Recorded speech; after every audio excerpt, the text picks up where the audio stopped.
All right. So, how many of you guys ever been in a situation that was like terrible, like what was in that bumper video? Turn the person next to you and tell them your fun story.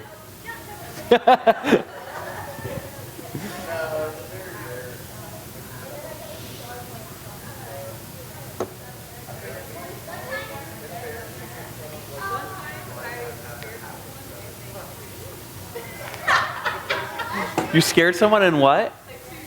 They tooted? So it's like me from last week. Yeah. It's pretty awesome. 2 stories are the best. Everybody does it. And only some people are ashamed of it. Yeah. All right.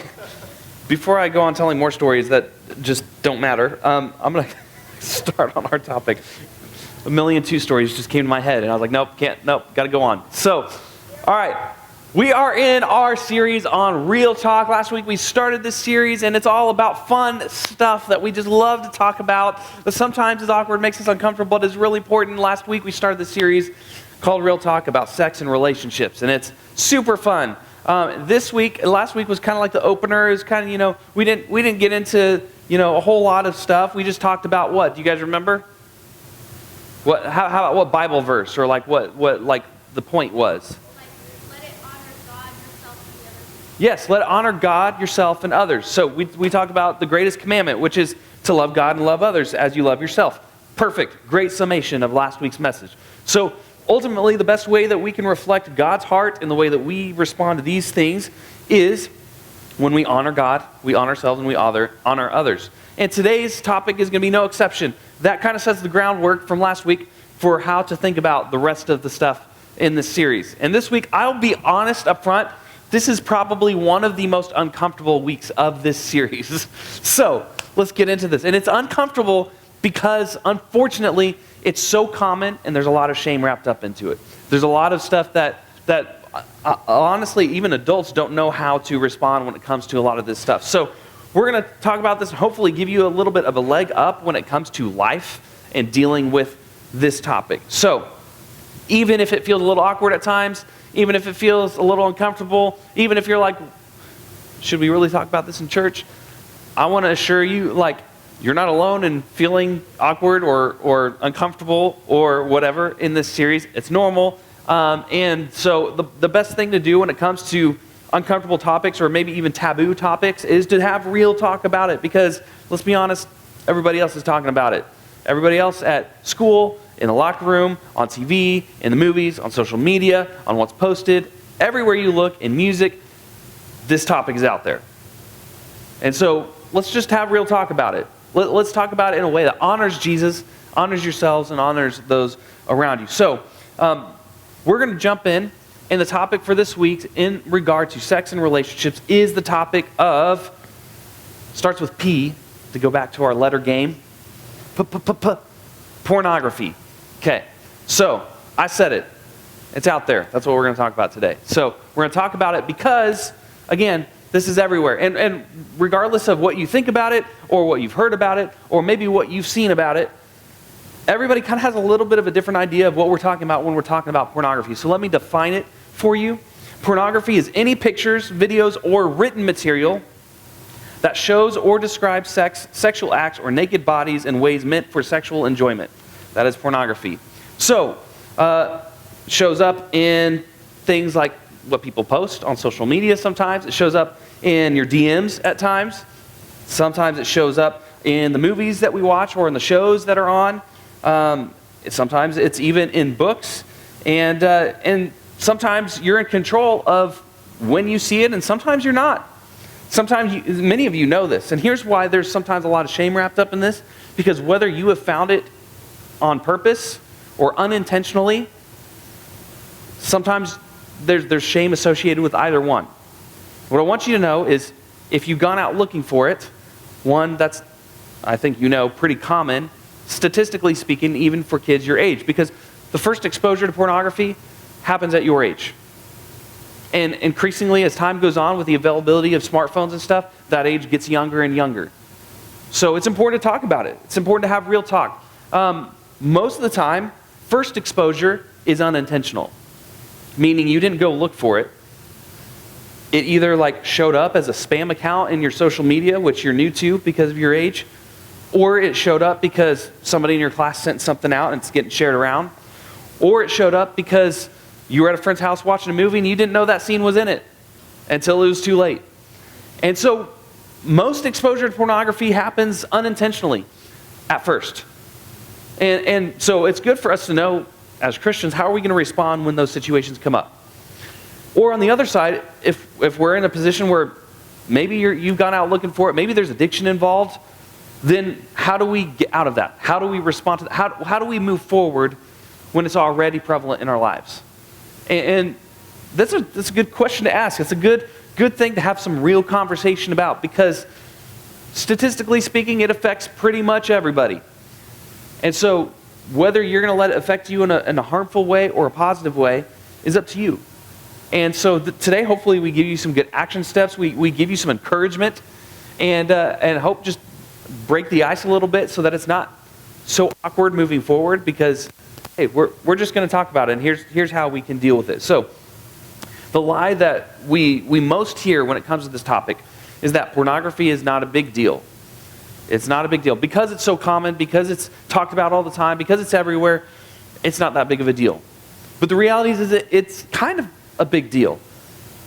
Pornography is kind of a big deal. It shapes the way that you think about a lot of things, whether you're totally freaked out by the conversation, whether you're curious, whether it's something that you're already involved with in one way or another. It can impact sex in relationships, in your own life, and so we should talk about it. So here's the thing about pornography. This is why it's a big deal. It can cause you to start keeping secrets from the people that are most important in your life. Like, because there's the shame element in it, which rightly so. If something that we're struggling with, it's not honoring to the other person that we're looking at, or the person that it's getting passed around about. It's not honoring to our own judgment. It's not honoring to God. So that causes us to sometimes want to keep it a secret, and that's not good. It's a big deal because it can change what you think sexual relationships should look like, what's realistic, what's just for show, and it can skew your view of sex, and not in a positive way. It can cause a lot of anxiety and doubt if the person that you're dating is looking at it a lot. It can cause you to be self-conscious. It can cause you to wonder if you measure up to what they're seeing. Or it can put pressure on you to do something or try something or look at something that you don't feel comfortable with. And so it's kind of a big deal. And so when it comes to sex and dating, pornography can make things seem better or more normal than what is realistic. It can set up false expectations, and it can wreck your life in more ways than one moving forward. So it's important that we decide and talk about what are some good action steps, what are some good ways that we should go about interacting with this topic. And here's the thing. We want you to have relationships in your life that are healthy, that are honoring, not only to yourself, but to the other people in your life. And we want to help you know that it's not just what's best for you, but what honors other people. And it kind of goes back to that topic of last week. We want to help you interact with this subject in a way that not only is just what's best for you, but also what is honoring to others. And so we're here to just have a real talk about it. So we're going to talk in a couple of different writings that Paul wrote. He wrote to the church in Corinth, which we're going to get into a little bit later, but he also wrote to the church in Ephesus. And what you need to know about this first one in Ephesus is when Paul wrote this, he was in not the best of places. See, Paul, he went around and he taught people about Jesus, right? He preached the gospel, preached about Jesus rising from the dead, about how we can have hope and all this kind of stuff. He can forgive our sins. And some people didn't like that. Rome, in particular, the governing body at the time, did not like this. And so they threw Paul in prison. And usually when bad things happen to people, they're pretty discouraged, right? How many of you, when bad things happen to you, it's pretty discouraging, right? It's not fun. It's pretty sad. Well, Paul chose to write to all these churches while he was in prison and chose to make something encouraging out of it. And he has lots of good things to say to a lot of different people, but where we're going to hone in today is something that he told to the church in Ephesus about the decisions that we make. And so this is what he says in chapter 5, verse 15 of Ephesians. He says, "Be very careful then how you live, not as unwise, but as wise." So here's the thing, especially at your age, we think about decisions we make in black and white. In other words, it's all this or it's all that. It's all right or it's all wrong, right? We think of things in black and white. There's no gray. It's right or it's wrong. And that's not necessarily a bad thing, but sometimes when we get caught in thinking in those extremes, we miss that sometimes things are a little more complicated. Things aren't as cut and dry as that.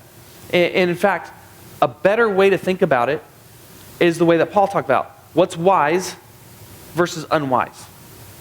Okay? What is wise for the decisions that you should make versus what is unwise?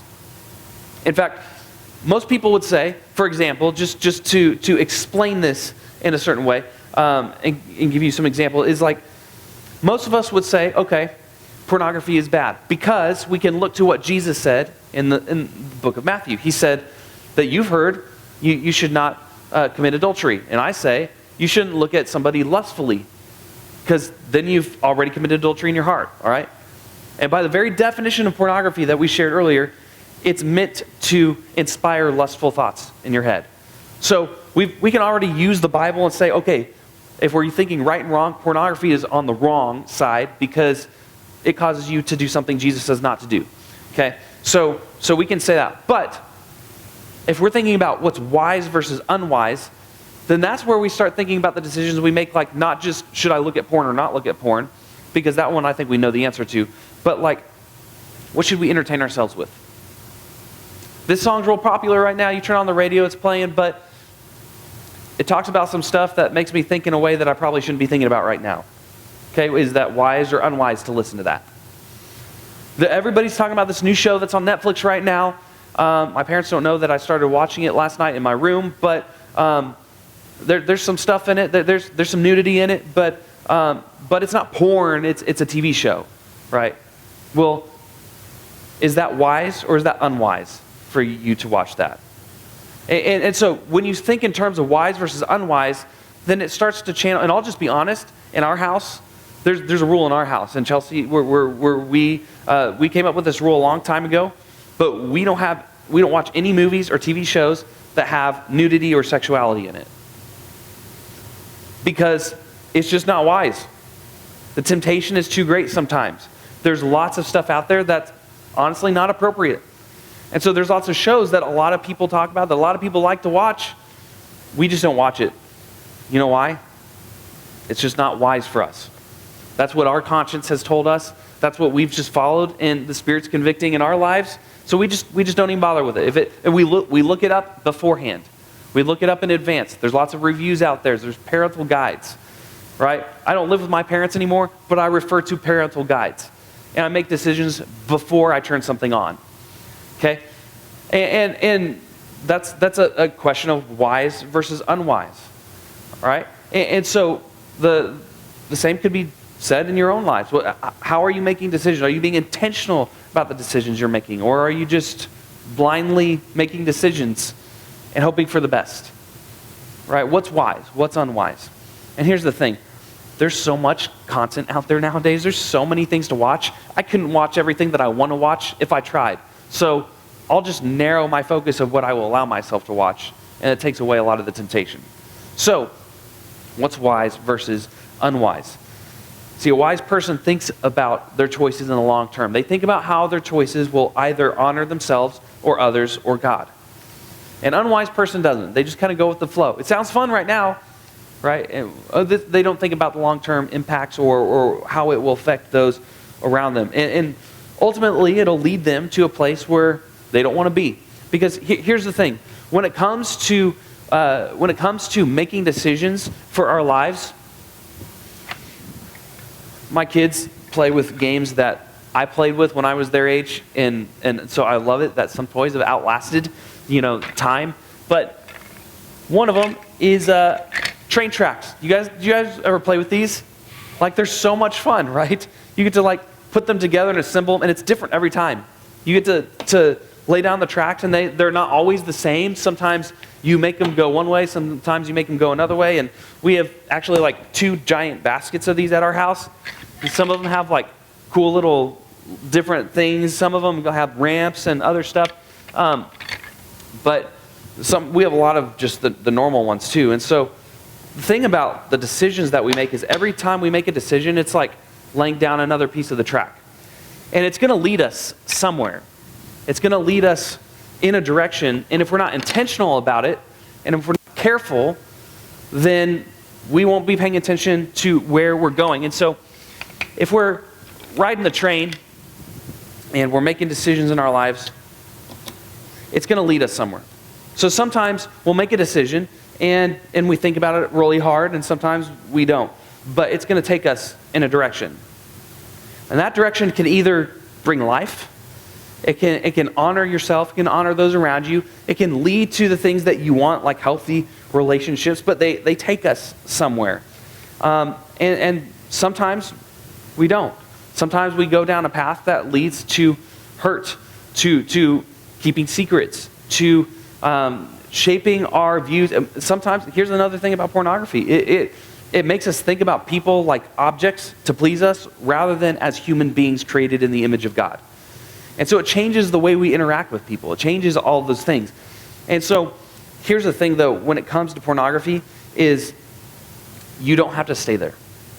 In fact, not to get into a whole lot of details, but I'm a nerd, so I read about a lot of this stuff. It changes your brain chemistry. In fact, people who are addicted to pornography, if they've been like MRIs done and brain scans, and they actually have a similar brain structure as those who are alcoholics and struggle with drugs. Like, that's what porn does to your brain. It shapes the way that your brain works. But what's really cool, and what we don't talk about a lot, is that there's actually a way you can always go back. And you can choose to go a different way with your life. You don't have to stay addicted. In fact, they've done studies where people can rewire their brain and reshape their brain away from pornography. It doesn't mean temptation doesn't ever come back up, but it does mean that you can always, at any time, no matter how deep you've gotten, you can choose to go back, give it to God, and work at making some changes in your life. But we don't ever talk about that unless we have real talk about it. We don't ever get the opportunity to go back and make a different decision when we're hiding in our shame and we're too afraid about the decisions we've already made. When we're too scared to go back and maybe be honest about some of our struggles. And what I want you to know is that there's always grace at the foot of the cross. And God can always take where you're at and He can turn it into something beautiful. So our choices take us somewhere. You can find yourself dealing with a lot of stuff that you wish you didn't have to deal with, but you can always go back and you can give it over to Him. And this is why it's so important to have real talk about pornography. Here's the deal. This is not easy. A lot of you already know this is not easy. This is something that's really difficult in life. In fact, this is probably the most difficult and the most applicable message in this series to you guys, because let's be honest, it takes 2 to tango.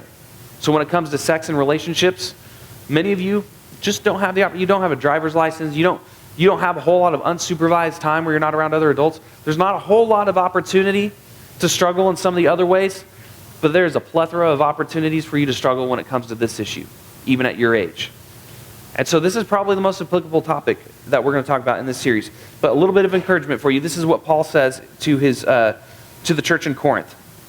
In 1 Corinthians chapter 10, this is what he says when it comes to temptations, when it comes to this fork in the road. He says, the temptations in your life are no different from what others experience. One of the lies of the enemy is to make you feel like you're alone in your struggles. You're not. And God is faithful. Yes, He is. He will not allow the temptation to be more than you can stand. When you are tempted, He will show you a way out so that you can endure it. Here's the thing. We can always stop the train. We can always go back. and we can always start again. That's a phrase I'm saying to Zeke all the time, who's 4. And he'll make a bad decision. I say, Zeke, try again. Start again. You're going down a bad path. You're making Dad frustrated, and you're not making good decisions. Start again, right? And the reality is true for all of us. We can always go back and start again because God is with us, and He will provide a way out. And that way out is often not done by ourselves. It's done with other people. So the way out is this. It's with God. Because God is with you. He's not mad at you. Okay? He hasn't left you to figure it out on your own. He will show you the steps to take to get out of it if you let Him. And He will go with you as you choose to do what is wise. So it's important to have real talk when it comes to pornography. First, I want you to talk about it. Okay? Not in a detailed, inappropriate way, but in a way that's helpful, in a way that can open others up as well and help other people feel comfortable with knowing, like, hey, this is a real part of life. We should deal with it in a way that honors Jesus. Talk about it, right? Talk to a trusted adult. Talk to a small group leader. Talk to your parents. Talk to somebody that you can trust when it comes to this topic. Then think about what's wise for you. Are there some boundaries you need to have in your life? Do you need to not charge your phone in your room? Do you need to set a rule you charge it out in the living room so it's not in your room at night? You don't have to struggle with temptation in those late hours. What is wise for you? Think about that. And then if it's something that you're struggling with, take one step towards a way out. Whether that is talking to somebody, setting up counseling, whatever it is, figure out a way to get out. There's lots of Christian organizations online that you can go to anonymously and find help. So take a step towards a way out. As we get ready to go into our small groups, I want you just to and as you're processing all that, I want you to think about this question to kind of kick off your conversations, okay? What's one way that you can know something is wise for you? Okay? First question is not even about porn. There you go. What's one way that you can know that something is wise for you? Whatever it is, whatever decisions you're making, what's one way you can know if something is wise for you? Let me pray, and you'll go to your groups.